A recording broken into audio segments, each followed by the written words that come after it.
سورۃ المائدہ کی آیت نمبر 109، سورۃ المائدہ کا 15واں رکوع، 7ویں پارے کا 5واں رکوع۔ یوم یجمع اللہ الرسل، جس دن اللہ رسولوں کو جمع فرمائے گا، یعنی قیامت کے دن۔ فیقول ماذا اجبتم، پھر فرمائے گا تمہیں کیا جواب ملا، یعنی اللہ تعالی نبیوں سے فرمائے گا جب تم نے اپنی امتوں کو ایمان کی دعوت دی تو انہوں نے تمہیں کیا جواب دیا۔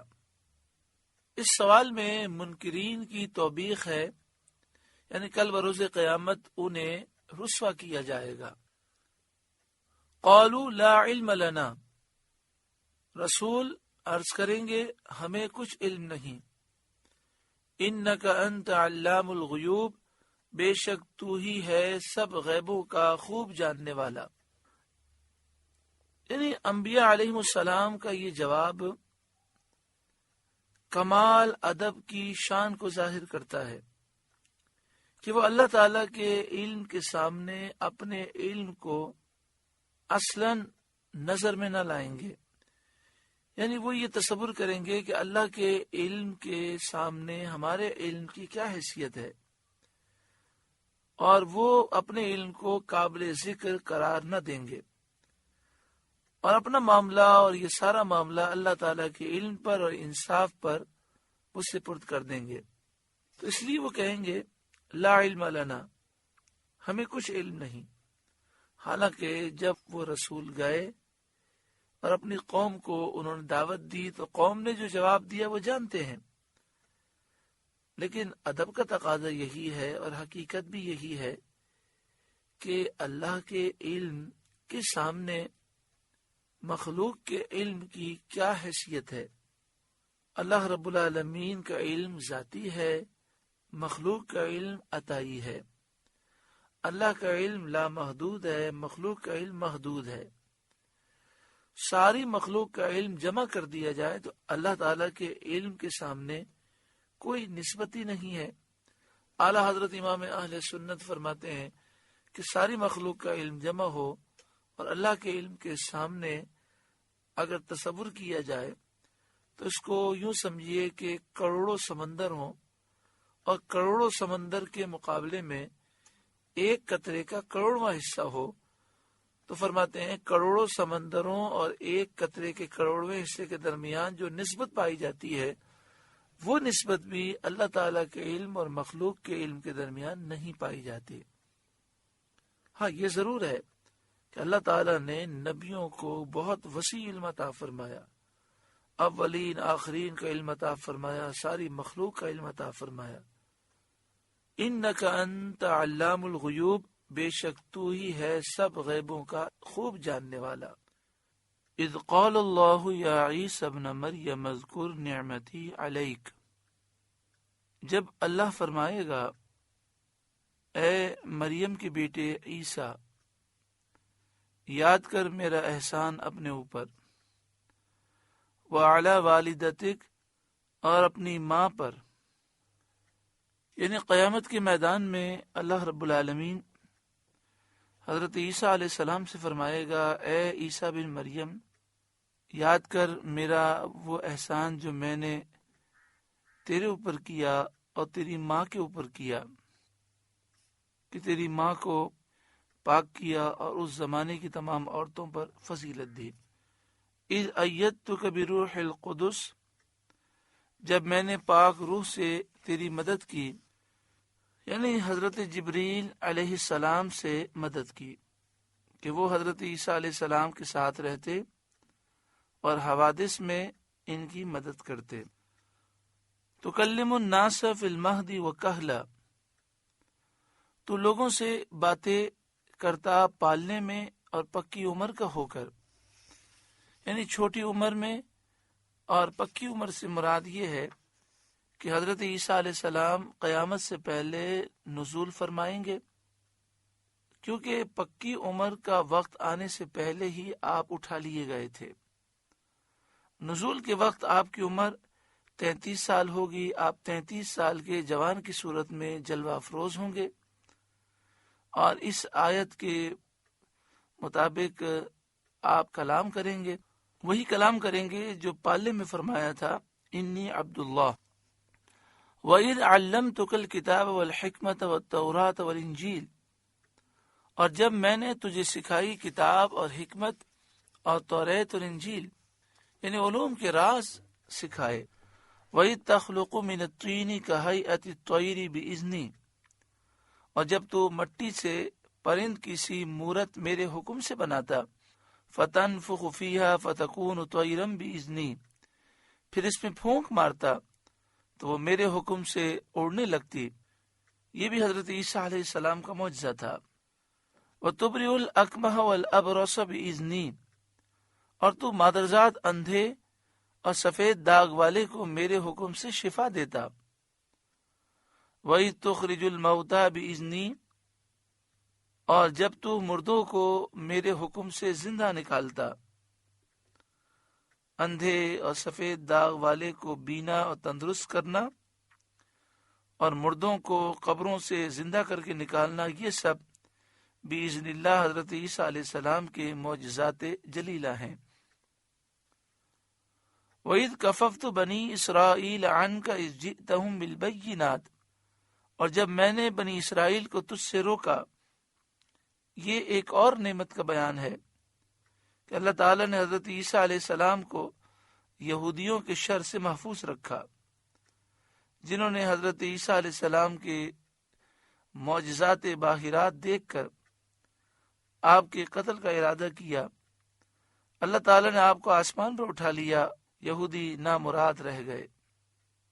وَإِذْ كَفَفْتُ بَنِي إِسْرَائِيلَ عَنْكَ إِذْ جِئْتَهُمْ بِالْبَيِّنَاتِ، اور جب میں نے بنی اسرائیل کو تجھ سے روکا جب تو ان کے پاس روشن نشانیاں لے کر آیا۔ فَقَالَ الَّذِينَ كَفَرُوا مِنْهُمْ إِنْ هَذَا إِلَّا سِحْرٌ مُبِينٌ، تو ان میں سے کافر بولے کہ یہ تو نہیں مگر کھلا جادو۔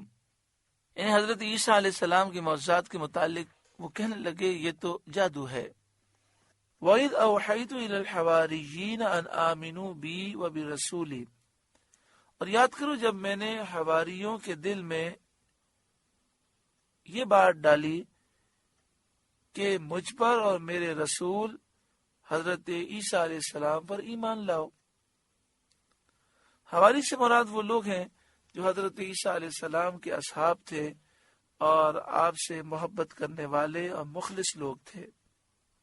قالوا آمنا، تو وہ بولے ہم ایمان لائے، واشہد باننا مسلمون، اور گواہ رہے کہ ہم مسلمان ہیں، ظاہر میں باطن میں ہم مخلص ہیں اور فرمانبردار ہیں۔ اذ قال الحواریون یا عیسی ابن مریم، یاد کرو جب حواریوں نے کہا اے عیسیٰ بن مریم، هل يستطيع ربك ان ينزل علينا مائدة من السماء، کیا آپ کا رب ایسا کرے گا کہ ہم پر آسمان سے ایک دسترخوان وہ اتارے؟ معنی یہ ہے کہ کیا اللہ تعالی اس بارے میں آپ کی دعا قبول فرمائے گا کہ آپ دعا کریں اور آسمان سے ایک دسترخوان نازل ہو۔ مائدہ اس چمڑے کے دسترخوان کو کہتے ہیں جو کھانوں سے بھرا ہوا ہو۔ قالت اتقوا اللہ ان کنتم مؤمنین، حضرت عیسیٰ علیہ السلام نے فرمایا اللہ سے ڈرو اگر ایمان رکھتے ہو۔ اگر ایمان رکھتے ہو تو تقوی اختیار کرو، تم تقوی اختیار کرو گے تو تمہاری یہ مراد تمہیں حاصل ہو جائے گی۔ بعض مفسرین نے کہا کہ مطلب یہ ہے کہ تمام امتوں سے تم نے ایک نرالا سوال کیا ہے، کسی امت نے ایسا سوال نہیں کیا، تو ایسا عجیب سوال کرنے میں اللہ سے ڈرو۔ بعد میں فرمایا معنی یہ ہے کہ اس کی کمال قدرت پر ایمان رکھتے ہو تو اس میں تردد نہ کرو۔ حواری مومن تھے، عارف تھے، اللہ تعالیٰ کی قدرت کے وہ معترف تھے، اسے مانتے تھے، تو انہوں نے عرض کی قالوا نريد ان ناكل منها، بولے ہم چاہتے ہیں کہ اس میں سے کھائیں، یعنی برکت کو حاصل کرنے کے لیے اس دسترخوان میں سے کھائیں۔ وَتَطْمَئِنَّ قُلُوبُنَا، اور ہمارے دل ٹھہر جائیں، ہمارے دل مطمئن ہو، یعنی ہمارا یقین اور مضبوط ہو. جیسا کہ ہم نے اللہ تعالیٰ کی قدرت کو دلیل سے جانا ہے، ہم اپنی آنکھوں سے مشاہدہ کر کے اس قدرت کے یقین کو مزید پختہ کرنا چاہتے ہیں. وَنَعْلَمَ أَنْ قَدْ صَدَقْتَنَا، اور ہم آنکھوں سے دیکھ لیں کہ آپ نے ہم سے سچ فرمایا، کہ بے شک آپ اللہ کے رسول ہیں، ہم اس پر یقین رکھتے ہیں. لیکن جب یہ معجزہ ہم دیکھیں گے تو اس یقین میں اور اضافہ ہو جائے گا. وَنَكُونَ عَلَيْهَا مِنَ الشَّاهِدِينَ، اور ہم اس پر گواہ ہو جائیں، یعنی ہم آپ کے اس معجزے کو دیکھیں اور پھر بعد والوں کو بتائیں کہ ہم نے اپنی آنکھوں سے یہ معجزہ دیکھا تھا. جب حواریوں نے یہ کہا تو حضرت عیسیٰ علیہ السلام نے فرمایا کہ 30 روزے رکھو، اور فرمایا جب تم ان روزوں سے فارغ ہو جاؤ گے تو اللہ تعالیٰ سے جو دعا کرو گے قبول ہوگی. انہوں نے روزے رکھ کر دسترخوان اترنے کی دعا کی. اس وقت حضرت عیسیٰ علیہ السلام نے غسل فرمایا، موٹا لباس پہنا اور 2 رکعت نماز ادا کی، اور سر مبارک جھکایا اور رو رو کر یہ دعا کی جس کا اگلی آیت میں ذکر ہے. قال عیسیٰ ابن مریم اللہم ربنا، عیسیٰ بن مریم نے عرض کی، اے اللہ، اے ہمارے رب، انزل علینا مائدۃ من السماء، ہم پر آسمان سے دسترخوان اتار، تکون لنا عیدا لاولنا وآخرنا، کہ وہ ہمارے لیے عید ہو ہمارے اگلے پچھلوں کی، وآیۃ منک، اور تیری طرف سے نشانی ہو، وارزقنا وانت خیر الرازقین، اور ہمیں رزق دے اور تو سب سے بہتر روزی دینے والا ہے.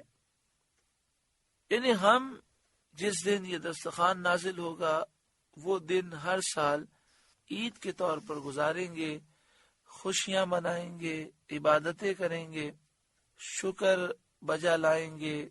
اے مالک، ہم تیری عبادت کریں گے، تیرا شکر بجا لائیں گے، اس دن کی تعظیم کریں گے، خوشیاں منائیں گے. اس سے معلوم ہوا کہ جس روز اللہ تعالیٰ کی خاص رحمت نازل ہو اس دن کو عید بنانا اور خوشیاں منانا، عبادتیں کرنا، اللہ تعالیٰ کا شکر بجا لانا، یہ صالحین کا طریقہ ہے. اور اس میں کچھ شک نہیں ہے کہ سید عالم صلی اللہ علیہ وآلہ وسلم کا تشریف لانا اللہ تعالیٰ کی عظیم ترین نعمت اور سب سے بڑی رحمت ہے. اس لیے حضور صلی اللہ علیہ وآلہ وسلم کی ولادت مبارکہ کے دن عید منانا اور میلاد شریف پڑھ کر اللہ تعالیٰ کا شکر ادا کرنا، خوشی کا اظہار کرنا، محبت کا اظہار کرنا، یہ مستحسن ہے، محمود ہے اور اللہ کے مقبول بندوں کا طریقہ ہے.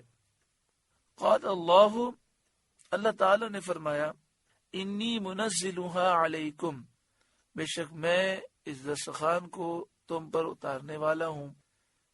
فمن یکفر بعد منکم، پھر اب جو تم میں کفر کرے گا، فإنی اعذبہ عذابا لا اعذبہ احدا من العالمین، تو بے شک میں اسے وہ عذاب دوں گا کہ سارے جہاں میں کسی پر نہ کروں گا. اللہ تبارک و تعالی نے اس دسترخوان کو نازل فرمایا.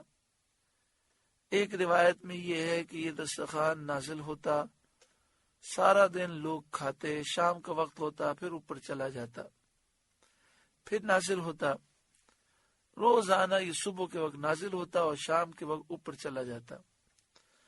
اس دسترخوان میں جو کھانا موجود تھا لوگ کھاتے رہتے، اس میں کچھ کمی نہ ہوتی. اس میں کیا کھانا تھا اس کے بارے میں مختلف تفاسیر میں مختلف اقوال ہیں. ایک قول یہ ہے کہ اس میں مچھلی اور روٹی تھی، واللہ اعلم بالصواب. لیکن حکم یہ تھا کہ جو اس دسترخوان کو دیکھنے کے بعد بھی کفر کرے گا تو اللہ تعالیٰ کا عذاب نازل ہوگا۔ تو جن لوگوں نے اس کے بعد بھی کفر اختیار کیا اور وہ کفر پر قائم رہے تو ان کی صورتیں مسخ کر دی گئیں اور وہ خنزیر بنا دیے گئے اور 3 روز میں سب ہلاک ہو گئے۔ سورۃ المائدہ کا 15واں رکوع مکمل ہوا۔ اللہ رب العالمین اس رکوع کے نور سے ہمارے قلوب کو روشن و منور فرمائے اور ہمیں صالحین کے طریقے کے مطابق خوشی کے موقع پر اللہ کا خوب شکر ادا کرنے کی توفیق عطا فرمائے اور خوشی کے موقع پر ہمیں گناہ کرنے سے محفوظ فرمائے۔ غم ہو خوشی ہو ہر حال میں اللہ کا شکر ادا کرنے اور صبر کرنے کی اللہ تعالیٰ توفیق عطا فرمائے۔ آمین بجاہ سید المرسلین صلی اللہ علیہ وآلہ وسلم۔